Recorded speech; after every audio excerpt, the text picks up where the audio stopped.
Bonjour, bonsoir à toutes et à tous, bienvenue dans une émission de partage, bienvenue dans une émission de plaisir, bienvenue dans une émission de partage du plaisir cinématographique en ce qui nous concerne, bienvenue dans D'Explorer, un épisode qui aujourd'hui célèbre un anniversaire tragique, celui des attentats perpétrés sur le sol américain par l'organisation terroriste Al-Qaïda le 11 septembre 2001. Ça fait 20 ans jour pour jour, au moment où j'enregistre cet épisode, et je me suis dit que cet anniversaire était l'occasion, en fait, de parler d'une thématique esthétique strictement cinématographique qui m'intéresse beaucoup.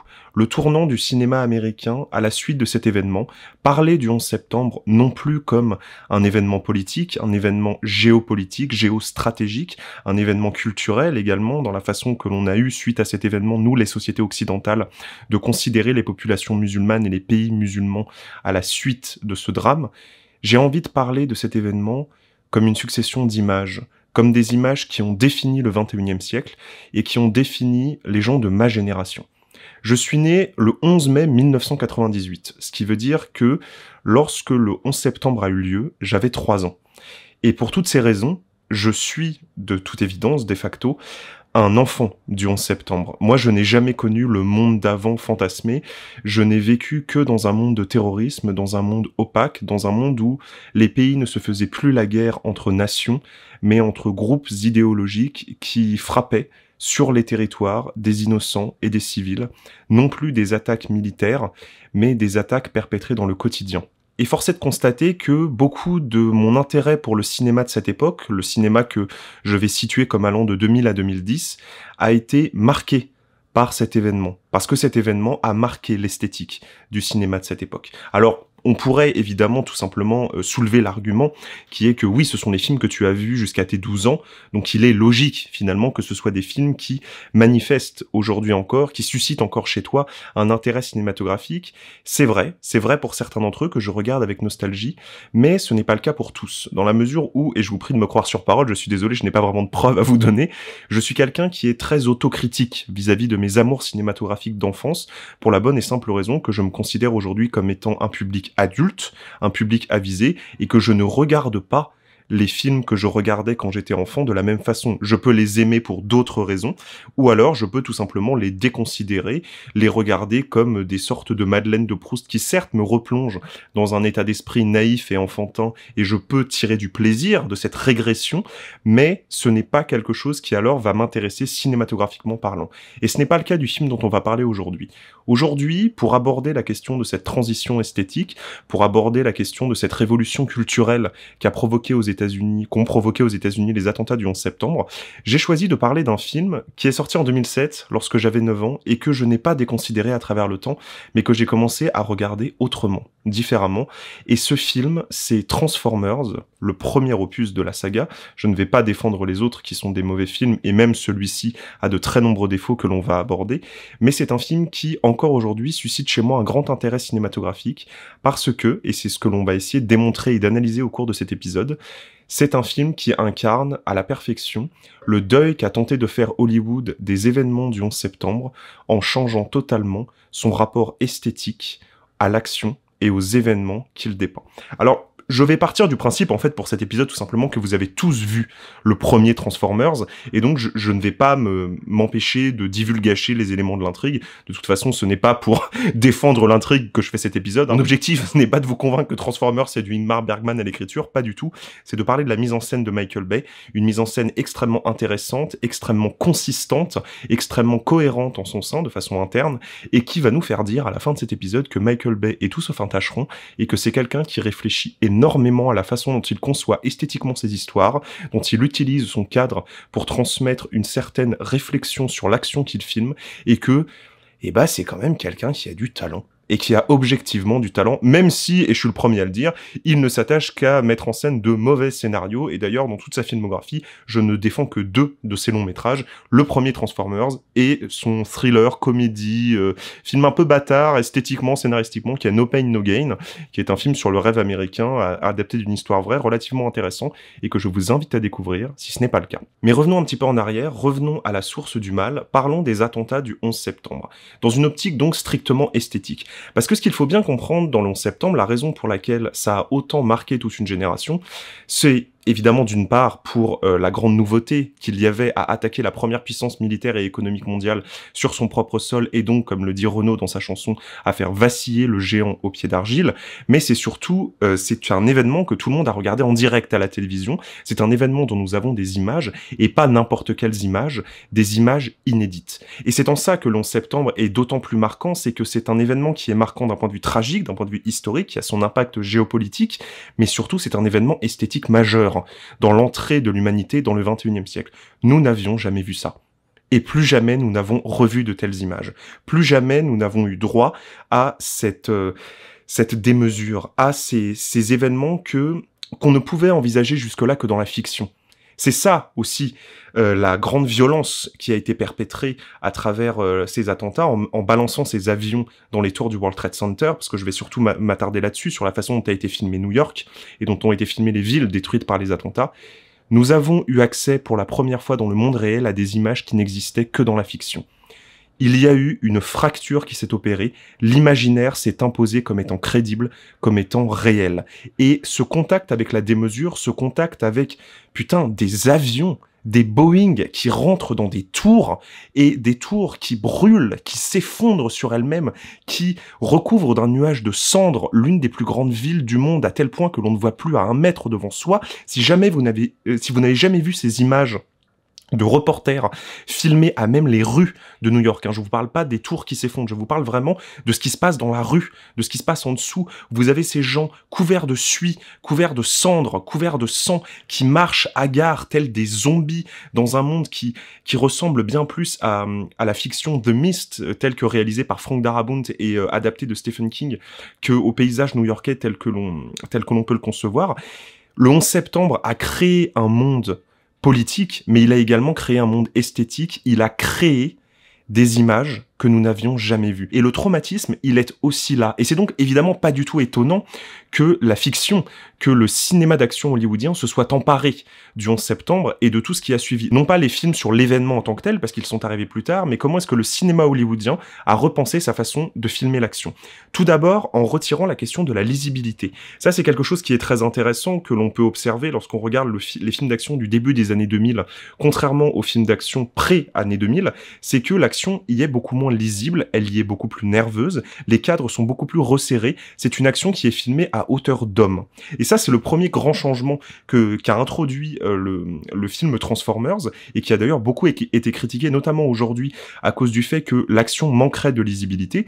Eh bien, c'est tout simplement l'incarnation de la démesure, de l'attaque, de la démesure de l'action à laquelle on se retrouve confronté, et qui nous dépasse tellement, qui est tellement loin de notre rapport quotidien humain à ce qui arrive, que forcément, le cadre est hésitant. Que forcément le cadre ne sait comment regarder ces robots. Pour parler enfin de Transformers, comment est-ce que le cadre regarde ces robots? Comment est-ce qu'il les regarde se battre? Comment est-ce que il nous place, nous, à l'intérieur de ça. Et c'est la première chose vraiment intéressante dans la mise en scène de Transformers que l'on va analyser ensemble. Tout d'abord, en s'attelant à regarder la première scène du film, qui n'est pas exactement la première scène, mais qui est la première attaque que subissent les humains des Decepticons, donc les méchants du film, qui est une attaque aérienne, évidemment, j'ai envie de dire, qui s'opère sur une base militaire, avec un Decepticons qui est en hélicoptère noir, et il me semble que ça se passe au Qatar. Il y a donc une base militaire, de nuit, un appareil qui ne répond pas aux sollicitations radio des tours de contrôle, escorté par des avions. Donc on est quand même, sur une grosse symbolique, quand même une grosse retranscription. L'hélicoptère se pose, un Black Hawk, si ma mémoire est bonne, se transforme, et comment est filmée cette transformation? Elle n'est pas filmée dans son entièreté. Elle est filmée comme un événement incompréhensible qui est en train de se produire, et de la même manière que les Américains, lorsqu'ils ont subi les attaques du 11 septembre, ne se sont pas rendus compte de ce qui leur arrivait, ne comprenaient pas ce qui leur arrivait parce qu'il n'y avait pas de précédent, les militaires ne comprennent pas ce qui leur arrive. Et cela se voit strictement du point de vue du cadre. Comment est filmé ce robot qui attaque cette base militaire?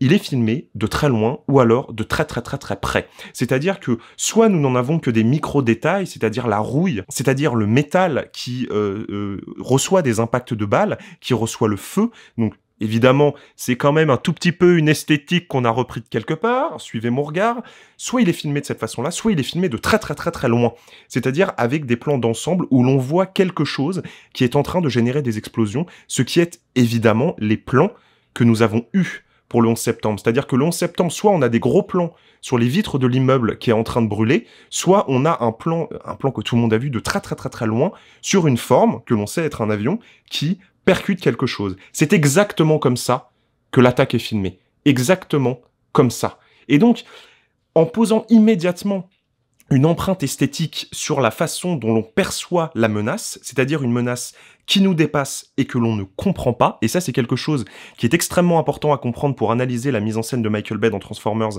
c'est comment est-ce que le rapport qu'ont les humains aux aliens est un rapport d'incompréhension qui est teinté d'une double réception en réalité, puisque il y a l'émerveillement d'un côté lorsque les personnages sont positifs, les Autobots, et la crainte de cette démesure lorsqu'ils sont négatifs. Je reviens à l'attaque de la base au tout début du film. Nous avons donc le robot qui est filmé comme ça, qui est évidemment noir, filmé sur fond noir, puisque nous sommes en pleine nuit, et qui est donc une pure menace abstraite. C'est-à-dire exactement ce qu'ont ressenti les Américains lorsqu'ils se sont pris les avions du 11 septembre dans la gueule. On ne savait pas qui avait envoyé les avions, ils ne comprenaient pas ce qui se passait. Au départ, on pensait même que c'était un accident.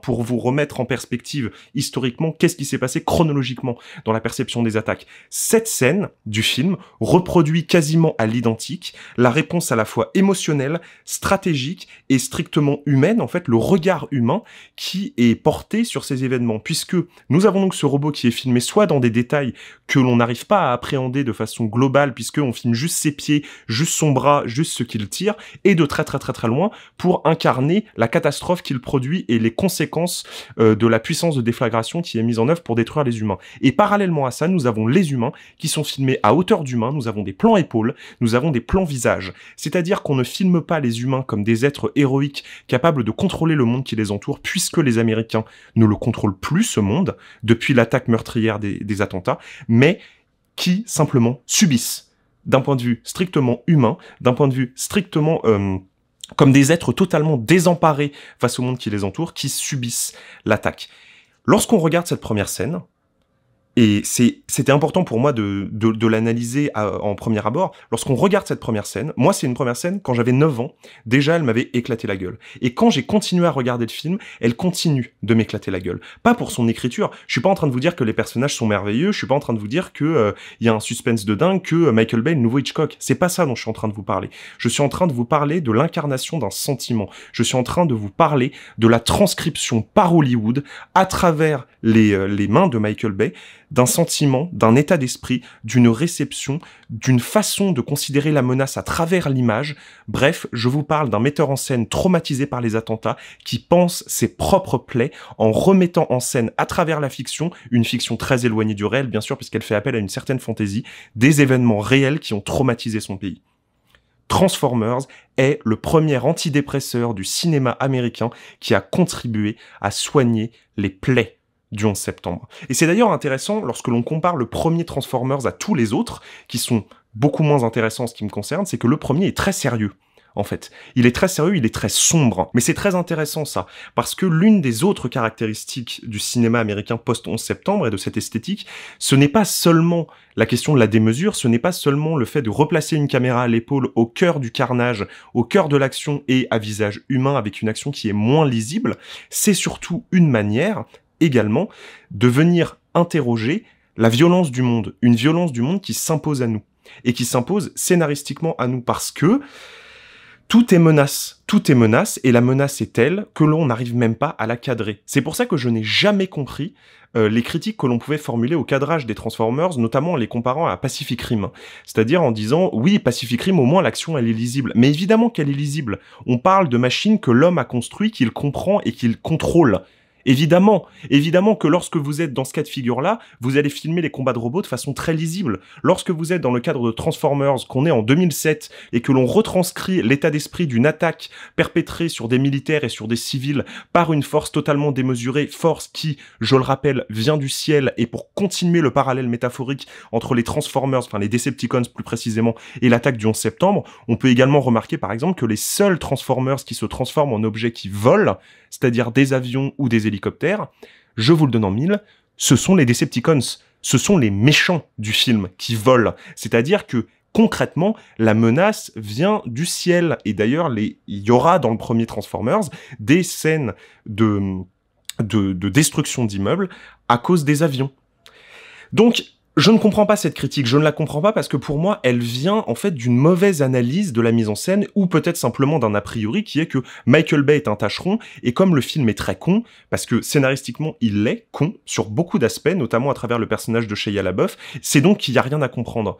Et c'est quelque chose que je reproche beaucoup à une certaine critique, c'est que le premier pas pour moi que l'on doit faire, nous spectateurs, nous spectatrices, lorsqu'on regarde un film, c'est de partir du principe que le film est intelligent et que donc on va écouter ce qu'il a à nous dire, que l'on va regarder comment il fait. C'est-à-dire qu'on ne va pas le prendre de haut.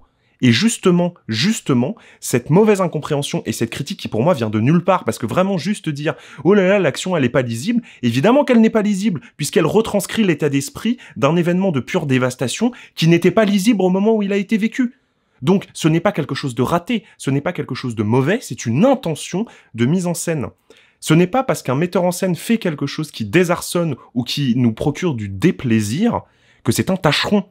Et non seulement ce n'est pas un tâcheron, mais surtout, lorsque l'on analyse, comme j'essaye de le faire depuis le début de cet épisode, Transformers, dans une perspective d'analyse de l'esthétique post-11 septembre, on remarque que c'est tout sauf un tâcheron. J'ai parlé du cadre, de la façon de filmer des scènes d'action, mais parlons un petit peu du scénario. Scénario à l'humour extrêmement beauf. Et encore une fois, mon objectif, c'est pas de vous dire que Transformers, d'un point de vue humoristique, c'est du Pierre Desproges, hein, c'est clairement pas l'idée. C'est simplement que, lorsqu'on regarde concrètement, qu'est-ce qui se passe? Concrètement, on a une menace qui vient du ciel, qui attaque des militaires, et une menace démesurée donc, et qui s'en prend à des civils. Et qu'est-ce qui se passe? Qu'est-ce qui nous fait le civil? Eh ben le civil, face à cette menace démesurée, il devient un soldat. Ce qui est exactement le phénomène sociologique que l'on a observé aux États-Unis. On avait des petits cons qui n'avaient aucune conscience politique, qui, suite aux attentats du 11 septembre, se sont engagés dans l'armée. Et le personnage de Shia LaBeouf, donc Sam Witwicky, est l'incarnation de ce phénomène sociologique-là. Alors, là, j'emploie des termes un peu pédants pour désigner un truc qui est juste un mec en gros qui kiffe les voitures et qui veut se taper la belle nana, mais les mecs qui kiffent les voitures et qui veulent se taper la belle nana, déjà, il y en a plein dans le monde. Mais oui, exactement, parce que l'incarnation symbolique de ce personnage, c'est celle-là. C'est la jeune génération qui, aux prises avec une menace qui le dépasse, est contraint de devenir un soldat. Justement, et c'est ça qui est intéressant dans le fait que le personnage ne soit pas charismatique du tout, dans le fait qu'il soit un petit peu insupportable, c'est que c'est exactement ce qui s'est passé pour la génération qui a subi cet événement-là. Là, je vous parle du personnage, mais on peut également parler du lore du film, de son univers plus généralement. Lorsqu'on regarde le film Transformers, à quoi est-ce qu'on a droit? On a droit à une mise en avant du complotisme, ce qui est évidemment ce qui a suivi immédiatement, et même dans les semaines qui ont suivi les attentats, l'essor du complotisme, l'essor des gouvernements cachés à l'intérieur, qui auraient piloté le truc, qui cachent des informations, etc., etc. On a une mise en avant de la communication défaillante entre les différentes instances de gestion de l'armée du pouvoir, ce qui est exactement ce qui a permis les attentats du 11 septembre. On a évidemment la question du secret qui vient tout teinter. Évidemment, les scènes d'action se produisent en vol. Je vous rappelle quand même que l'une des attaques du film Transformers a quand même lieu sur Air Force One. Donc, dans cette idée qu'on retranscrit une certaine esthétique à travers un certain monde et un certain univers, je veux dire, encore une fois, ça se pose là. Mais là, pour parler même plus concrètement et pour sortir de l'univers, parlons simplement de l'image. À quoi est-ce que l'on a droit dans l'image? Lorsqu'on regarde Transformers, c'est quoi? C'est de la poussière, c'est de la fumée, ce sont des débris. C'est-à-dire, concrètement, c'est une image qui vit, c'est une image qui est aux prises avec des éléments naturels qui viennent brouiller son cadre. Et ça, c'est quelque chose, encore une fois, de très caractéristique de cette esthétique-là, que l'on va retrouver d'ailleurs dans des films comme, par exemple, un autre film qui aborde très bien l'esthétique post-11 septembre, que moi j'aime beaucoup, c'est le 3e Mission Impossible, avec Tom Cruise, réalisé par J.J. Abrams, qui est un film qui, pareil, a une image qui cherche son cadre, qui d'ailleurs subit des attaques de drones, donc là, pareil, c'est très intéressant, la menace, encore une fois, vient du ciel, avec énormément de feu, avec énormément de poussière qui se retrouve sur le visage de son personnage, enfin bref, Autre exemple, puisqu'on reste avec Tom Cruise et j'y pense en vous le disant, La Guerre des Mondes, de 2005. La Guerre des Mondes, qui d'ailleurs est un film avec lequel Transformers a énormément de points communs, ne serait-ce que sur le parcours, par exemple, du personnage du même âge, qui pareil est un petit con qui s'engage dans l'armée parce que, qui devient un soldat parce qu'il veut affronter ça, mais je ne le considère pas comme le premier vrai antidépresseur d'Hollywood, parce que La Guerre des Mondes est un film beaucoup plus violent que Transformers, et c'est un film qui ne s'adresse pas au même public. On n'a pas du tout la même naïveté qui est à l'œuvre entre les deux films. Et donc je reviens sur la question de la matière qu'on retrouvait beaucoup dans La Guerre des Mondes, c'est pour ça que j'y reviens. C'est une matière qui fait vivre l'image, qui lui donne du relief et surtout qui vient incarner la réalité de la dévastation qui est en train d'avoir lieu. C'est ça qui est marquant aussi dans les images du 11 septembre, dans les images de l'attentat telles qu'on les voit, c'est que on a une puissance qui est à l'œuvre, et cette puissance, elle a un effet sur le réel, et ce réel, il s'incarne par de la matière qui virevolte à l'écran, qui est quelque chose qu'on a totalement perdu dans les films aujourd'hui avec le tout numérique. Même quand vous avez de la fumée dans les films d'aujourd'hui, ce n'est pas de la vraie fumée, c'est de la fumée numérique. On n'est plus en contact avec le réel, on n'est plus en contact avec les conséquences sur le réel de la dévastation et de l'action, on est sur l'abstraction. Et c'est aussi une des raisons pour lesquelles j'aime autant le cinéma post-11 septembre, c'est parce qu'il nous a remis en contact avec le réel dans l'action de cette manière-là, avec une caméra qui est face à la démesure, avec des personnages qui sont face à une démesure et qui ne sont pas à la hauteur, avec une action qui finalement s'impose comme l'argument absolu du fait que nous, les êtres humains, sommes définitivement des petites merdes qui ne comprenons rien à ce qui nous arrive et que nous serons toujours soumis à une menace qui sera bien plus grande que nous.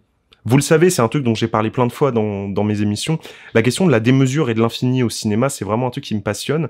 Et je ne saurais dire si ça vient de Transformers, mais le fait est que lorsque je redécouvre ce film, encore aujourd'hui, je me dis, quelque part, mes premiers émois, ils sont venus de là. Ils sont venus de ce regard de Sam Witwicky lorsqu'il voit pour la première fois Bumblebee, qui est cadré d'extrêmement loin parce qu'on ne comprend pas ce qui nous arrive, et on a un contre-champ avec un gros plan visage de Sam Witwicky pour remettre l'observateur qu'est la caméra à un niveau humain. On regarde la démesure, soit avec émerveillement, soit avec destruction, et on s'interroge sur la façon de l'incarner à l'écran. Transformers est un film bien moins con qu'il n'y paraît, et qui est l'un des véhicules de cette esthétique post-11 septembre. Qui d'ailleurs, après, a trouvé ses ramifications dans tout un tas d'autres registres, dans le film d'espionnage. C'est le 11 septembre qui a induit les Jason Bourne avec ce monde de secrets beaucoup plus sombre, etc., où la mortalité est au cœur, qui a permis l'essor du traitement du personnage de James Bond à travers Skyfall, et non plus à travers les délires colorés que l'on avait avant. Enfin bref, cet événement a induit une esthétique du cinéma, a induit une façon d'appréhender les images, de retranscrire la démesure, de caractériser l'action à travers sa démesure et à travers la fragilité du corps et de l'humain qui est en son centre. Et rien que pour ça, rien que pour en avoir, on va dire, la preuve dans un film grand public pour enfants, ça vaut le coup de se remater Transformers. Merci à toutes et à tous d'avoir écouté cet épisode, j'espère qu'il vous a plu, j'espère qu'il vous a intéressé. Je vous donne rendez-vous la semaine prochaine pour parler d'un autre film, sur un sujet j'espère un peu plus joyeux, en tout cas moins chargé émotionnellement et historiquement que celui qu'on a abordé aujourd'hui. Je vous remercie de votre attention et je vous dis à très vite. Salut tout le monde.